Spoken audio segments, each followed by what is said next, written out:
Por causa das leis e multas severas impostas à população pela administração de Antônio Lemos, o intendente foi perdendo o apoio popular.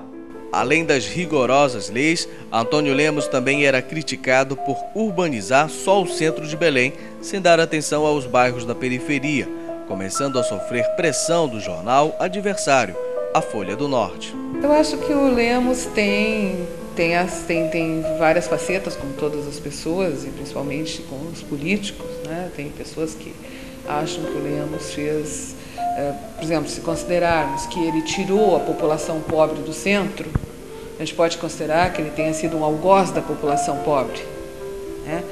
E aí ele transforma o centro em uma cidade quase europeia. E isso serve a quem? Serve à classe mais alta. Então isso poderia ser considerado como uma exclusão, e era, de certas classes. Mas o Lemos teve, sem dúvida foi, quem modernizou a cidade.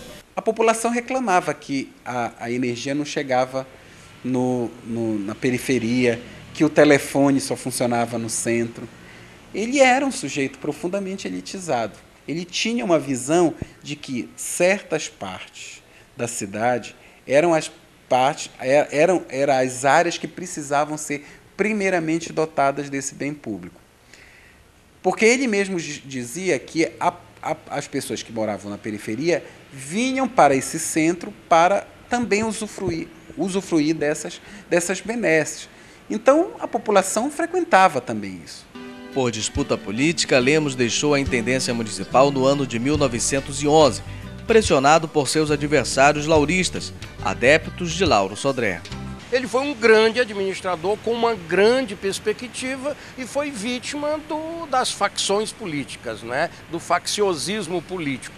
Quando a política ultrapassa os limites do debate, se descambra para a violência. E mesmo uma vítima tão ilustre como Antônio Lemos pode ser tragada pelas lutas políticas, como foi Napoleão Bonaparte, por exemplo, que de grande líder político francês, o maior da história francesa, acabou exilado e morto numa espécie de anonimato. Ele não foi deposto por uma causa, ele foi deposto por conflitos políticos, pela oposição, por uma disputa realmente política da época, não é? Quer dizer, os lauristas foram acusados de conformar, de estabelecer,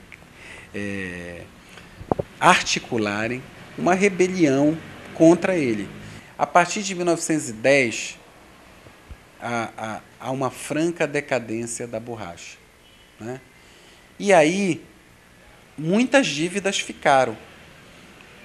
O Lemos foi acusado publicamente de endividar enormemente a municipalidade, de proteger, de criar nepotismo. Então, houve uma articulação por parte da oposição para que houvesse a derrubada dele. Então, a saída do Lemos do poder foi fruto de uma disputa política. Não tem um fato que o tenha tirado do poder.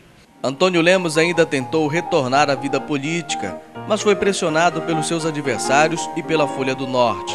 Atiçados pelos lauristas, populares atearam fogo no jornal A Província do Pará, além de incendiarem a residência do ex-intendente e saquearem seus pertences.